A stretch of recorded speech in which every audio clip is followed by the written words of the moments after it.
जय जय श्री राम, जय जय श्री सीताराम। हरि ओम हरि ओम।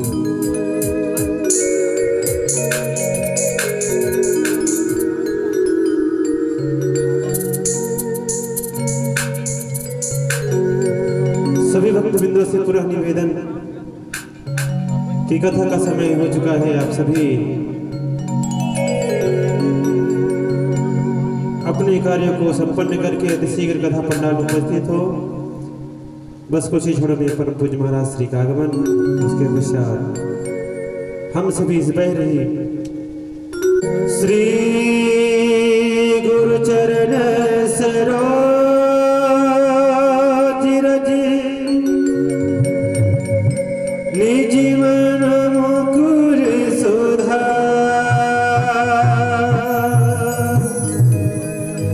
बरनौ रघुबर बिमल जो दायक फल बुद्धिहीन तनु जान के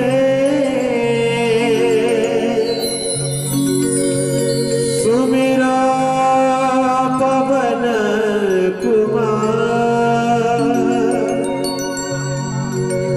बल बुद्धि विद्या देहु मोहे हरहु कलेश विकार।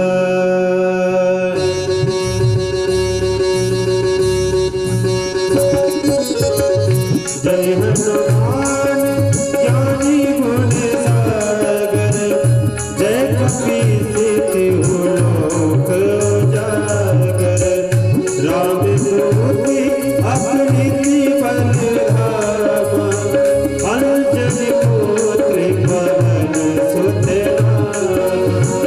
महावीर विक्रम बजरंगी सुमत निवारी सुमति की संगी कंचन भरण विराजी सुबेसा कानन कुंडल कुंचित केसा हाथ राजिया ध्वजा विराजे कांधी मूर्ति जनेऊ साजे शंकर सुमन केसरी नंदन तेज प्रताप जगवंदन।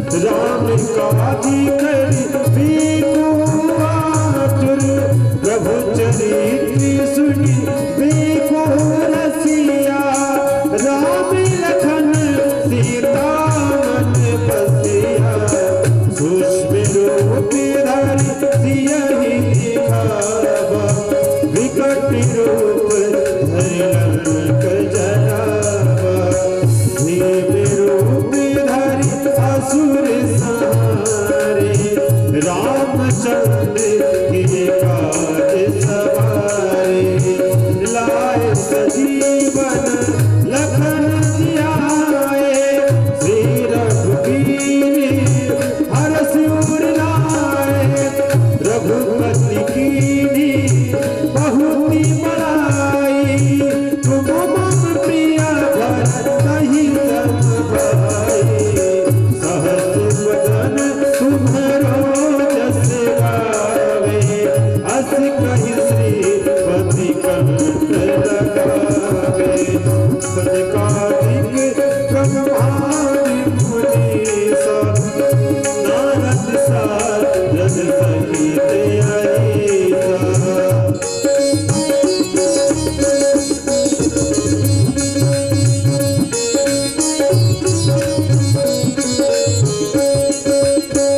जब कुबेरी के पारी जहाँ थी कभी को भी कही सकी कहा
रक्षक कहो को डरना।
गली मूर्ति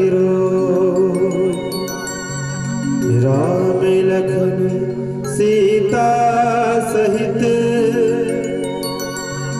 हृदय बसहु सुर बोले श्री रामचंद्र जी महाराज की जय हो। बोले पहुंच धर्मा जी महाराज की जय हो। जय जय श्री राधेश्याम।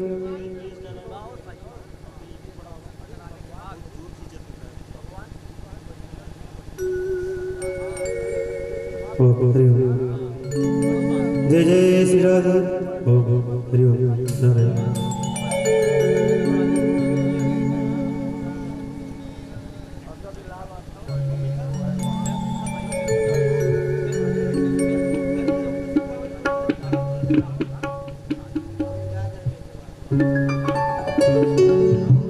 श्री राधा आज फेरा सभा। जय जय श्री राधे। हरि ओम हरि ओम।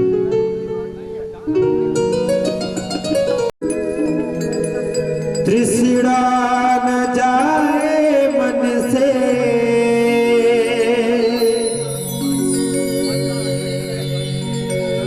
कृष्णा न आए मन में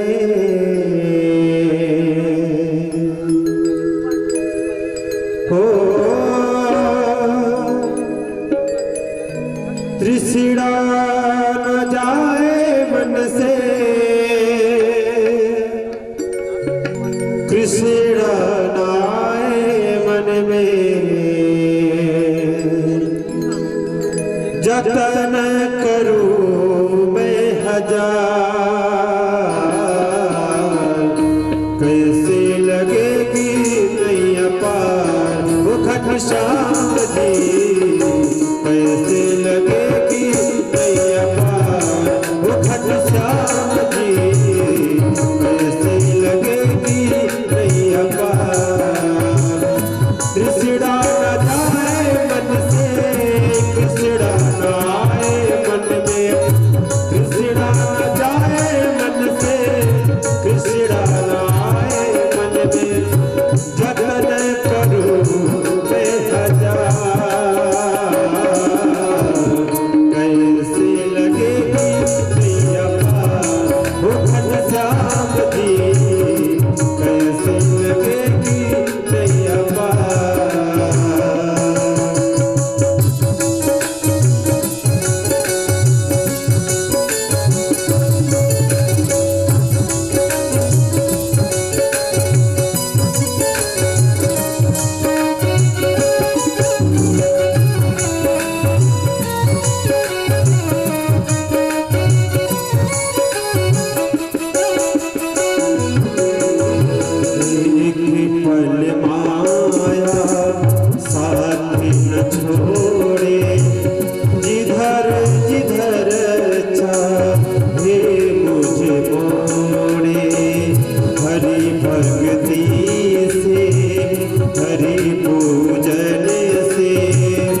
जय जय श्री राधे श्री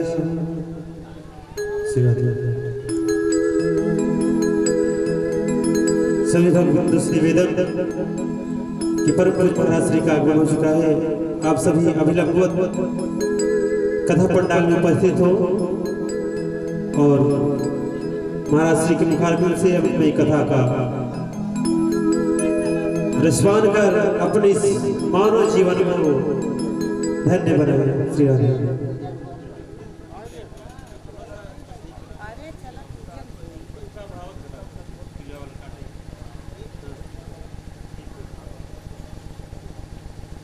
हरि हरि जय जय श्री राधेश। हरि हरि।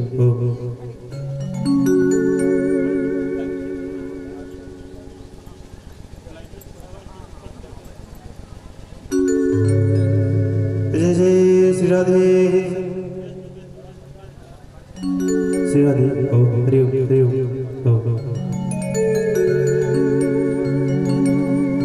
जय जय श्री सीताराम। एक जरा स्वभाव रटती ही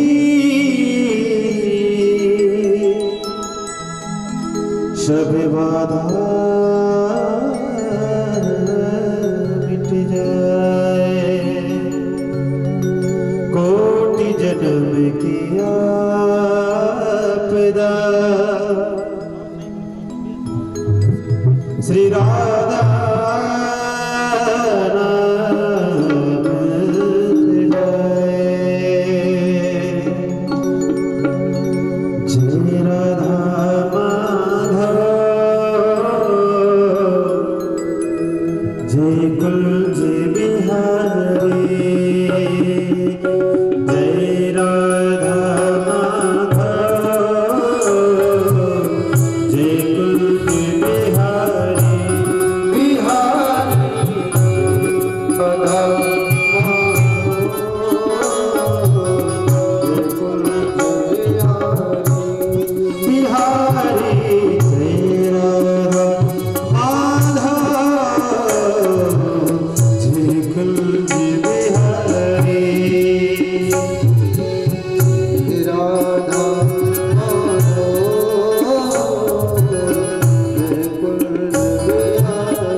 श्री राधा समस्त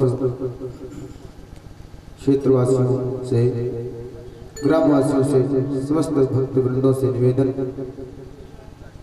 आज पंचम दिवस की पावन बेला पर परम पूज्य गुरुदेव भगवान मंचासीन हो गए हैं।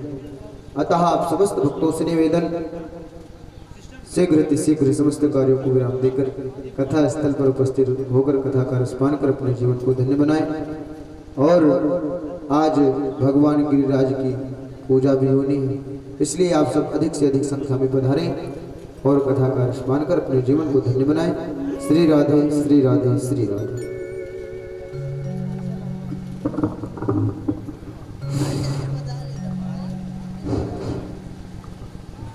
बोलिए गणपति गजानन भगवान की जय। श्री वृंदावन बिहारी लाल की जय। भागवत भगवान की जय। ओम नमः परमहंसास्वादित चरणकमल चिन्मकरन्दाय भक्तजनमानस निवासाय महाराजाधिराजाय भगवते श्रीरामभद्राय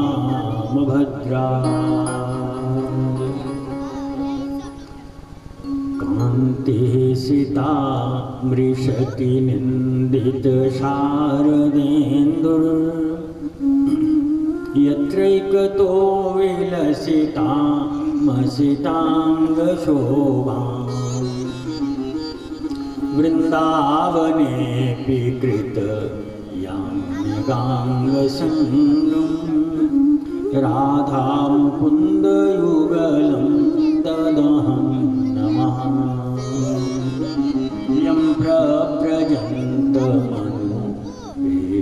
पेतकृत्यं द्वैपायनो विरह कातर आजुहाव पुत्रेति तन्मयतया तरवोऽभिमेदोस्तं सर्वभूत हृदयं मुनिमानतोऽस्मि। कृष्णाय वासुदेवाय हरे परमात्मने प्रणतक्लेशनाशाय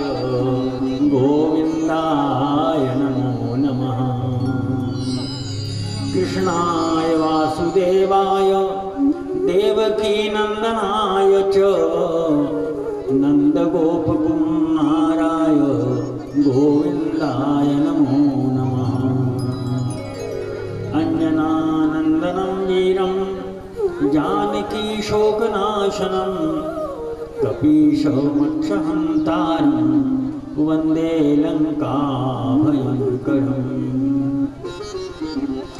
नारायणं नमस्कृत्य नरं चैव नरोत्तमं देवीं सरस्वतीं व्यासं ततो जयमुदीरये। जग असार में सार रसना हरि हरि बोल। सार में सार रसना हरि हरि बोल। जग असार में सार रसना हरि हरि बोल। सार में सार रसना हरि हरि बोल। चेतन है जी भरी नवैया। चेतन है जी भरी नवैया। चेतन है जी भरी नवैया। चेतन है जी भरी नवैया। केवल है हरि नाम की गैया। केवल है हरि नाम की गैया। पूजा भव से पार रसना हरि हरि बोल। पूजा भव से पार रसना हरि हरि बोल। जग सार में सार रसना हरि हरि बोल। सार में सार रसना हरि हरि बोल।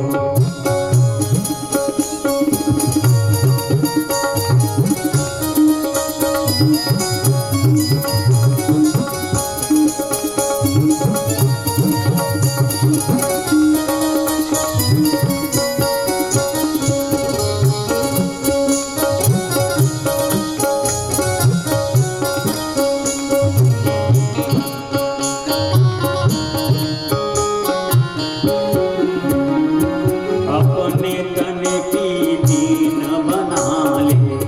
अपने तन की दीन बना ले। अपने तन की दीन बना ले।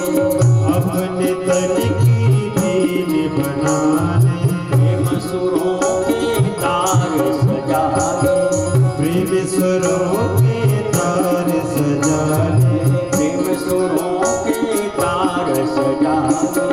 प्रेम स्वरों के तार सजा ले। राम नाम झंकार रसना हरि हरि बोल। राम नाम झनकार रसना हरि हरि बोल। जग सार में सार रसना हरि हरि बोल। सार में सार रसना हरि हरि बोल।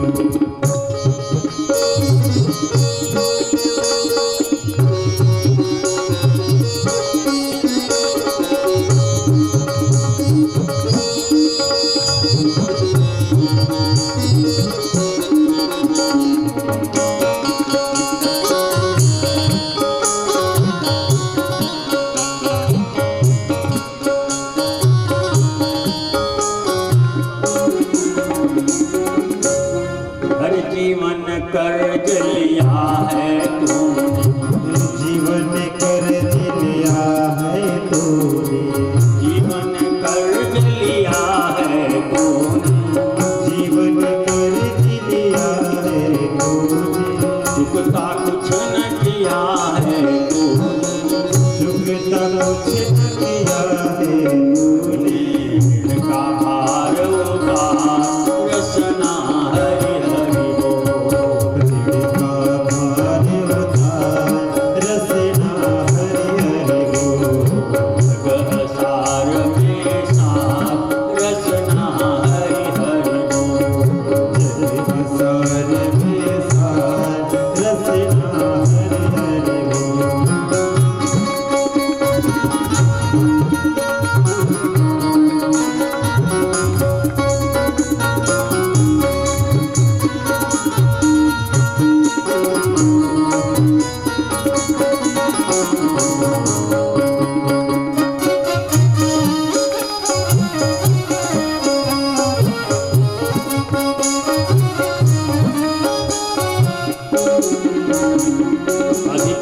नहीं कुछ कुछ कर ले तू, अधिक नहीं कुछ कुछ कर ले तू, अधिक नहीं कुछ कुछ कर ले तू, अधिक नहीं कुछ कुछ कर ले तू, बूंद बूंद से घट भर ले तू, बूंद बूंद से घट भर ले तू, भर ले धर भंडार रसना हरि हरि बोल, ले धन भंडार रसना हरि हरि बोल, रसार में सार रसना हरि हरि बोल, सार में सार रसना हरि हरि बोल, रसना हरि हरि बोल।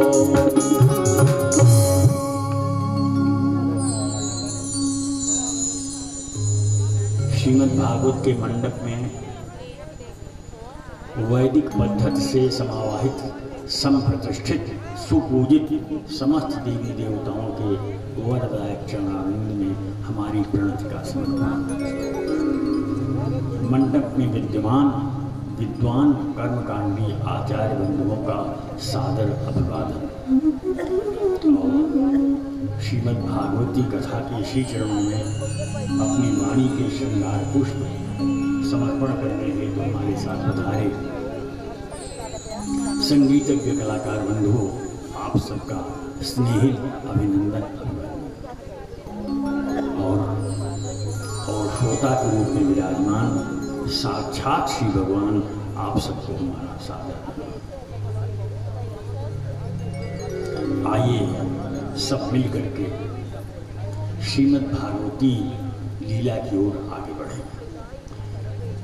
अगर मैं आपसे पूछूं कि भाई साहब आप क्या करने आए हैं, देवियों तुम लोग क्या करने आए, तो आपका शायद एक ही जवाब होगा, हम कथा सुनने आए हैं।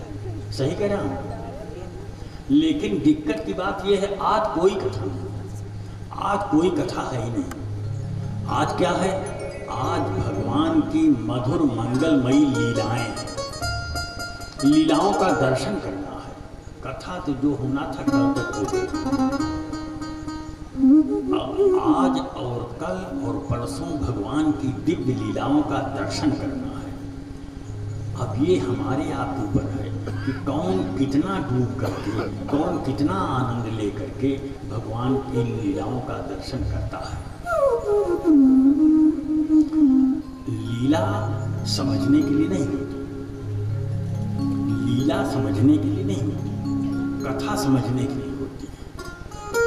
लीला आनंद लेने के लिए, लीला उसमें लीला के समुद्र में डूब जाने के लिए होती है। जो जितना ही डूब सका उसका हृदय उतने ही रत्नों को ले आया। हम अधिक से अधिक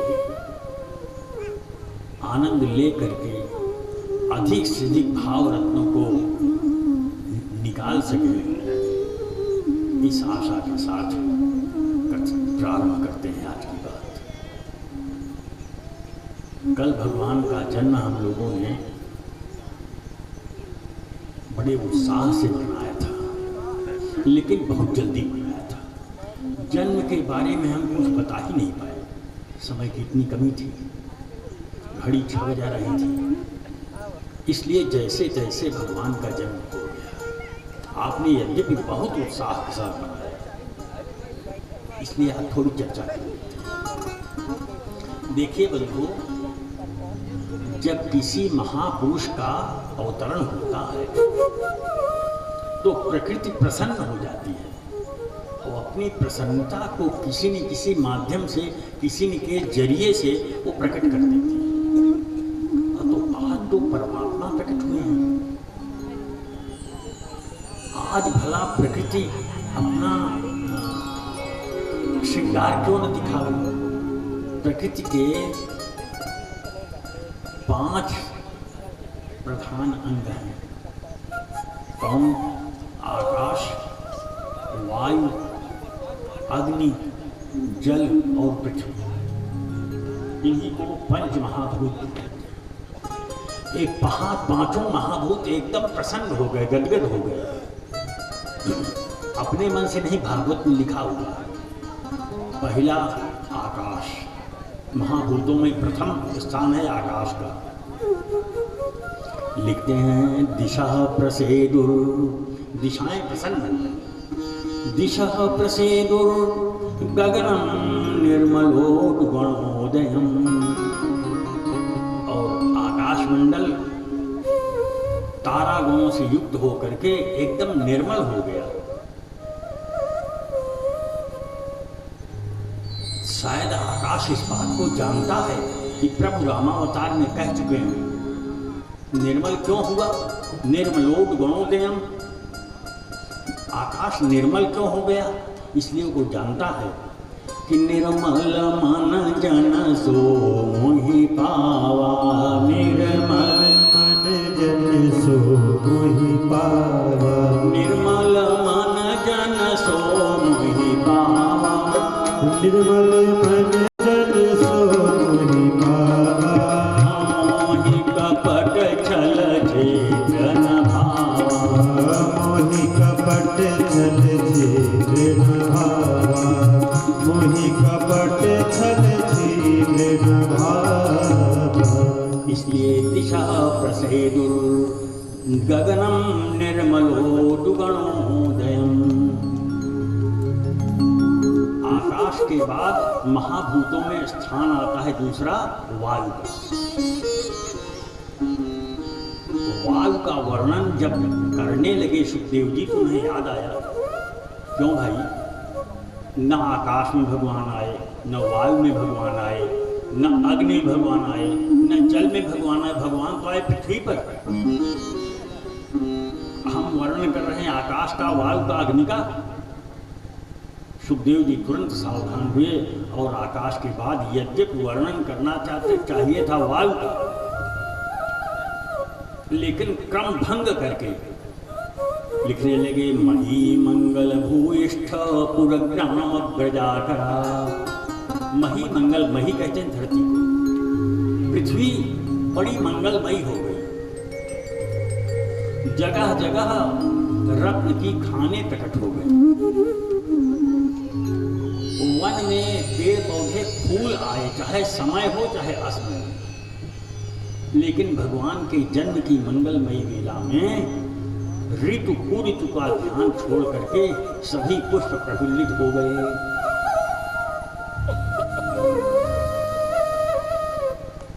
अब वायु का वर्णन करना चाहते हैं। वौ वायु सुख स्पर्श पुण्य गंध शुचि। वायु सुंदर गंध को समेटे हुए बहुत सुंदर शीतल मंद बहने लगी। शीतल मंद सुगंध पवन का प्रवाह चारों तरफ होने लगा। आकाश हो गया, पृथ्वी हो गई, वायु हो गया। तीनों प्रसन्नता आप लोगों ने देख लिया, दिखा कि नहीं? अब अग्नि देवता बड़े परेशान थे। किसी यज्ञ कुंड में अग्नि जलने ही नहीं पाती थी। कंस इत्यादि के अत्याचार से हवन कुंड की अग्नि प्रज्वलित होते ही नहीं पाती। तो लिखते हैं अग्नयश्च द्विजातीनाम। लेकिन आप जब मंगलमय प्रभु का अवतरण हो रहा है, अग्नश्च द्विजातीनाम शांता तत्र समिन्धत। अग्नि कुंड में अग्नि देवता जो प्रसुप्त पड़े थे, शांता, शांता माने सोए हुए थे, जल नहीं रहे थे। अग्नयश्च द्विजातीनाम शांता तत्र समिन्धत। वह अग्नि अचानक जल उठी। अब क्या बचा? आकाश हो गया, पृथ्वी हो गई, वायु हो गया, अग्नि हो गया, बचा जल। नद्यः प्रसन्न सलिला हृदा जल रुहस्यः। नदियों में यद्यपि भादों का महीना था, हे परीक्षित, यद्यपि यह भादों का महीना था,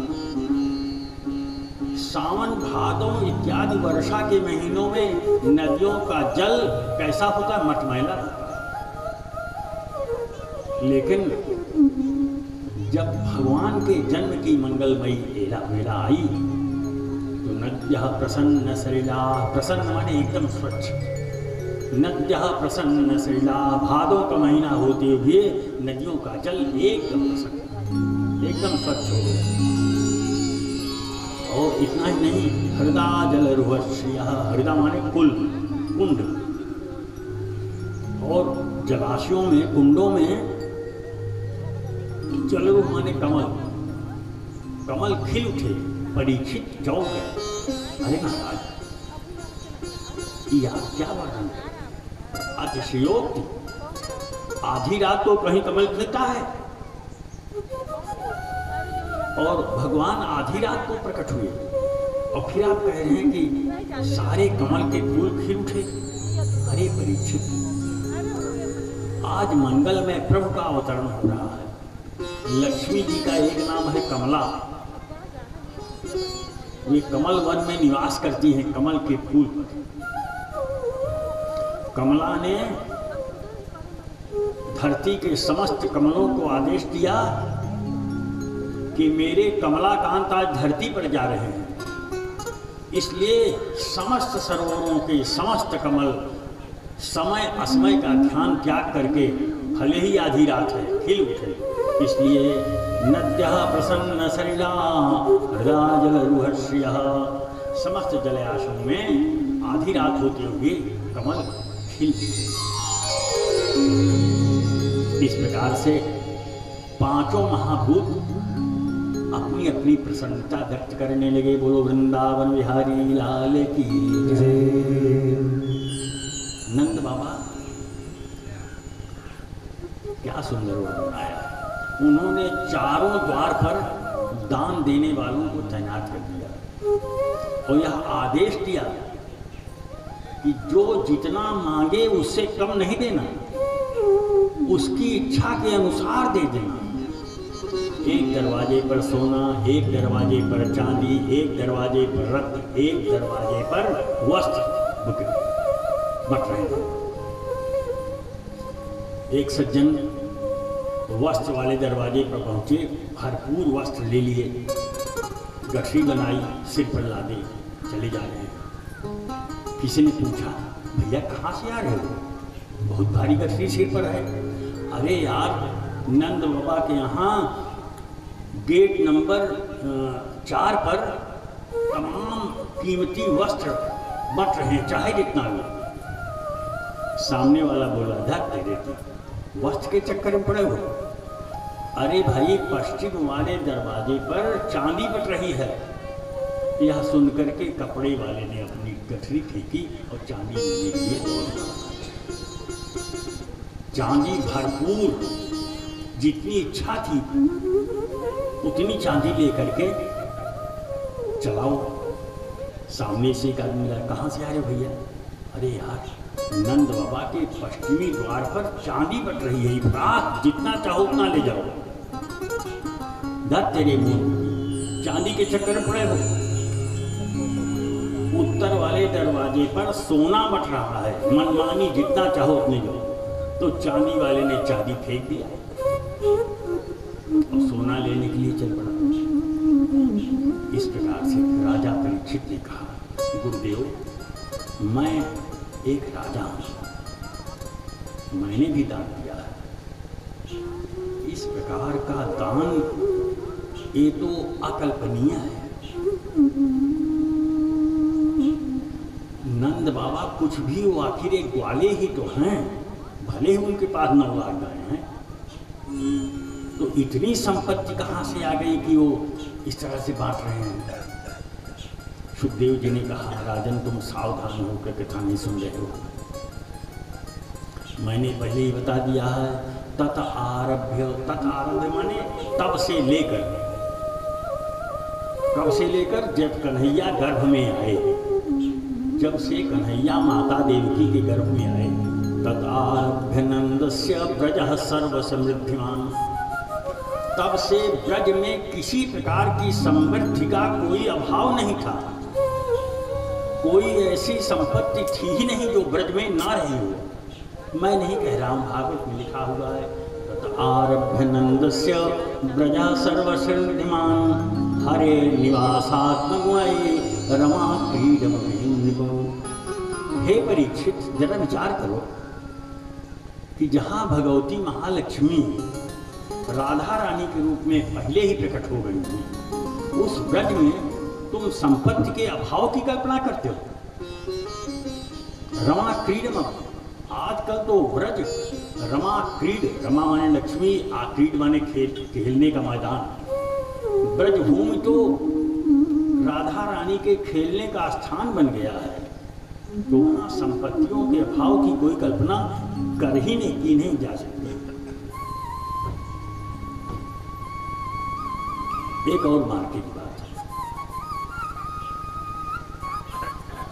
यज्ञ प्रारंभ होता है तो उसमें पंचगव्य चटाया जाता है। पंचगव्य चटाया जाता है, चटाया गया आपको कि नहीं? पंचगव्य में 5 चीजें होती हैं, गाय का दूध, गाय का दही, गाय का घी, गोमूत्र और गोबर। इन 5 चीजों से बनता है पंचगव्य। और वर्णन आता है कि नंद बाबा ने कृष्ण जन्म के उपलक्ष्य में 2 लाख गायों का गोदान किया। और जब गोदान होने लगता है तो आपने देखा होगा, ज्यों ही बछड़ा या बछड़ी गौ माता के थन में लगाई गई या लगाया गया, तो गौ माता और कुछ करे करने के 2 काम तुरंत कर देती है। एक तो गोमूत्र त्याग कर देती है, गोबर है, सही कह रहा हूं नहीं? तो जहां 2 लाख गायों का गोदान हुआ है, कितना गोबर और कितना गोमूत्र विशाल प्रांगण में एकत्र होगा, आप कल्पना कर सकते। अब आगे वर्णन आता है कि ग्वाले कन्हैया के जन्म के आनंद में भर भर मटका दूध ले करके चल पड़े। ये सब वर्णन मैं भागवत के श्लोकों का अनुवाद, ट्रांसलेशन आपको सुना रहा हूं, अपनी ओर से एक बात भी नहीं कह रहा हूं। ग्वाले भर भर मटका दूध लेके चले और जब नंद बाबा के प्रांगण में पहुंचे तो हर्ष में भर करके एक दूसरे की घड़ा को लड़ा दिया। नतीजा घड़े फूट गए और वहां दुग्ध प्रवाह चल पड़ा। अब कितनी चीजें हो गई? अब आप लोग बिल्कुल बोल ही रहे हो। 3 चीजें, कौन कौन? गोबर, गोमूत्र और गोदुग्ध। दूसरी तरफ से ग्वाले चले, उनके सिर पर मटके थे, किस चीज के? दही के। वे भी आए और प्रांगण में पहुंचे तो अपना अपना घड़ा आपस में लड़ा दिया और गोद भी सारा बिखर गया। अभी एक चीज की कमी रह गई। तो उत्तर वाले ग्वाले चले, अपने सिर पर मटकियां ले लेकर के ताजा घी, और सब आए और नंद बाबा के पौर में प्रांगण में मस्ती में आकर के अपनी अपनी मटकियां आपस में लड़ा दिए। नतीजा क्या हुआ कि तमाम घी नंद बाबा के प्रांगण में बिखर गया। अब किस बात की कमी रह गई भाई? पंचगव्य पूरा हो गया कि नहीं महाराज? पयोदधिकृतम, भागवत में लिखा हुआ है, कुछ ग्वाले पयस माने दूध, कुछ दही और कुछ घी लेकर के चले, और गोबर गोमूत्र पहले से मौजूद था। अब तो नंद बाबा के प्रांगण में, विशाल प्रांगण में पंचगव्य का समुद्र मानो लगा रहा था और सारे ग्वाले उसमें स्नान कर रहे। पंचगव्य वह चीज है जिसको यज्ञ के आरंभ में थोड़ा सा दूध चटाया जाता है, मंत्र काफी लंबा पढ़ा जाता है। मेरे शरीर में हड्डी से लेकर चमड़े तक जो भी पाप हों, हे पंचगव्य, मैं आपके प्राशन से समस्त पापों से मुक्त हो जाऊं। यत्त्वरस्थिगतं पापम देहे तिष्ठति मामके प्राशनात् पंचगव्यस्य दहेनेन्द्रमिवानलः। जैसे ईंधन को जला देती है आग, वैसे हे पंचगव्य मेरी समस्त पापों को जला दो। दुई बूंद चाकर इतना मंत्र पढ़ा जाता है। यहाँ तो पंचगव्य का समुद्र ही लहरा रहा है। क्या कहना ग्वालों का। अब गोपियां चल पड़ी। गोपियां श्रृंगार करके चल पड़ी। गोपियों के श्रृंगार का परमहंसाचार्य सुखदेव जी वर्णन करते हैं। आइए हम लोग सुने। गोप्य सुमृष्टमणिकुंडल निष्ककंठः चित्रांबरा पथिशिखाच्युतमाल्यवर्षा। गोपियां चल पड़ी हैं, गहनों से लदी हुई हैं और उनके लंबे लंबे केशों में उन्होंने जूड़ा बना रखा है। और जूड़ा कैसे बना है? पुष्प गुच्छ का। फूलों के तमाम गुच्छे वहां जूड़े में लगे हुए हैं। दक्षिण भारत की अगर आपने यात्रा की होगी तो वहां, अब तो वहां भी काफी कम हो गया, लेकिन अब भी है। प्रातःकाल और सायंकाल देवियां पुष्पगुच्छ अपने जूड़ों में लगाती हैं, खूब सारा। किसी स्टेशन पर देखो सुबह शाम तो बिकता रहता है फूल, और उन फूलों से महिलाएं अपना श्रृंगार कर लेती हैं। गोपियां अपने अपने लंबे लंबे बालों का जूड़ा बना करके और उसमें पुष्पगुच्छ लगाए हुए हैं। अब हजारों की संख्या में गोपियां चल रही हैं। तो गोकुल की पतली पतली गलियां, उसमें आ रही हजारों हजार गोपियां। तो परिणाम ये होता है कि एक गोपी का शरीर दूसरे शरीर से टकरा जाता है। तो नतीजा क्या होता है कि हर गोपी के जूड़े से 10-5 फूल गिर जाते हैं। तो परिणाम इसका क्या हुआ कि गोकुल की समस्त गलियां गोपियों के सिर के जूड़ों से गिरे हुए केशों से महमा उठी, सुगंधित उठी। सुखदेव जी वर्णन कर रहे हैं। गोप्य सुमृष्टमणिकुंडल निष्ककंठ चित्रांबरा पथिशिखाच्युतमाल्यवर्षा। पथिशिखाच्युत, शिखा माने बाल, च्युत माने गिरा हुआ, पथिशिखाच्युतमाल्यवर्षा। रास्ते में गोपियों के सिर के जूड़े से तमाम फूल गिर रहे हैं, अतः गलियां सुगंधित हो गई हैं। लोगों ने पूछा, ये गोपियों सद्धर के जा कहाँ रही हो? गोपियों ने जवाब दिया, नंदालयम, हमारी यात्रा नंद भवन की ओर। नंदालयम सबलया ब्रजतीर्विरेजुर्व्यालोल कुंडल पयोधरहार शोभा। पहुंच गई गोपियां कहाँ? नंद भवन, जहां अभी अभी लाला का प्राकट्य हुआ है कल। अच्छा, एक और मजे की बात है। नंद भवन में जन्माष्टमी के दिन भगवान का जन्मोत्सव नहीं मनाया जाता। किस दिन? नवमी के दिन। इसलिए कि नंदालय के लिए, नंद भवन के लिए तो कन्हैया नवमी को आए, अगले दिन सुबह। और छठी के दिन पूतना आई, तो जोड़ लिए नवमी, दशमी, एकादशी, द्वादशी, त्रयोदशी और चतुर्दशी। तो गोपियां पहुंची कन्हैया के पास और टकटकी लगा करके देख रही हैं। टकटकी लगा करके देख रही हैं। कोई कोई गोपी जो दूर है वो तिरछी नजर से, वक्र दृष्टि से श्याम सुंदर को निहार रही है। अब गोपियों का और भगवान श्री कृष्ण का परिचय कोई आज का तो नहीं है, ये तो पता नहीं कितने जन्मों का परिचय है गोपियों का और कृष्ण का। गोपियां तो श्री कृष्ण दर्शन के लिए ही ब्रज में अवतीर्ण हुई हैं, पैदा नहीं हुई हैं, अवतीर्ण हुई हैं। गर्ग संहिता, ब्रह्मवैवर्त पुराण इत्यादि ग्रंथों में आप देखिए कितने कितने ऋषि और महर्षि कितने कितने जन्मों तक तपस्या में लीन थे, इसलिए कि मैं ब्रज की गोपी बन गया। उन सबकी साधना सफल हुई और ब्रज में गोपी बन करके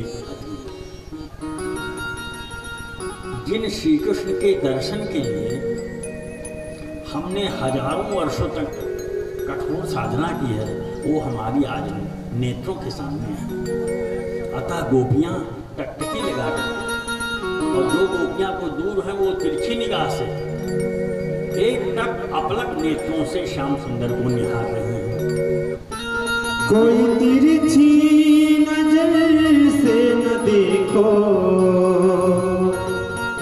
कोई तिरछी नजर से न देखो, ललन मेरो छोटू सो गोपी, ललन मेरो छोटू सो गोपी, ललन मेरो छोटू सो।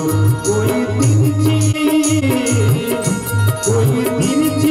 नजर से न देखो, कोई तिरछी नजर से न देखो, ललन मेरो छोटू सो गोपी, ललन मेरो छोटू सो गोपी, ललन मेरो छोटू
मन में बता कर देखो।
बार बार नजर उतारे, बार बार नजर उतारे। अरे गोपिया गोपिया किसी घड़ी में कन को, गोपिया किसी घड़ी में कन को, ललन मेरो